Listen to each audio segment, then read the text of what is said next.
إمام عاشور في ماتش مصر ونيوزيلندا وقع وقعة صعبة جدا على كتفه. الوقعة دي تسببت في خلع ما بين مفصل الترقوة ولوح الكتف. مش بس كده، ده يحتاج لعملية جراحية عاجلة، ممكن النهاردة أو بكرة بالكتير عشان المشكلة دي تتحل.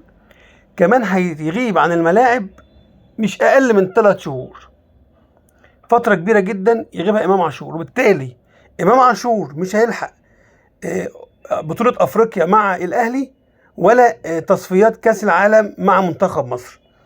إصابة صعبة جدا لدرجة إن إمام عاشور وهو طالع من الملعب بيعيط بالدموع من الألم من كتفه. وأول ما وقع إمام عاشور قام شاور على كتفه وبيوضح كده بعلامات إن تقريبا حصل كسر أو حاجة، لكن الأشعة بتقول إن مفيش كسر ومجرد خلع. لكن الخلع ده هيستلزم جراحة وهيستلزم غياب عن الملاعب مدة مش أقل من 3 شهور. في بعض الناس شمتانين في إمام عاشور وخاصة الزملكاوية عشان هو ساب الزمالك وراح الأهلي. يا جماعة بلاش شماتة في الإصابات وفي المرض. إمام عاشور راح الأهلي، هو حر. ساب الزمالك وراح الأهلي، دي حرية شخصية. بيدور على بطولات معينة، بيدور على إعلام يبقى في صفه، بيدور هو حر.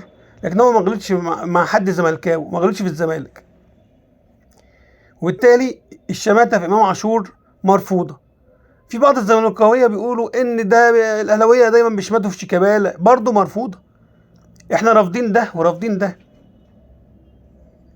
الشماته مش مقبوله في اي من الطرفين. احنا نتمنى الشفاء لامام عاشور والعمليه تتم على خير وبنجاح ويرجع الملاعب في اقرب فرصه، ونتمنى الخير لمنتخب مصر في القادم ان شاء الله.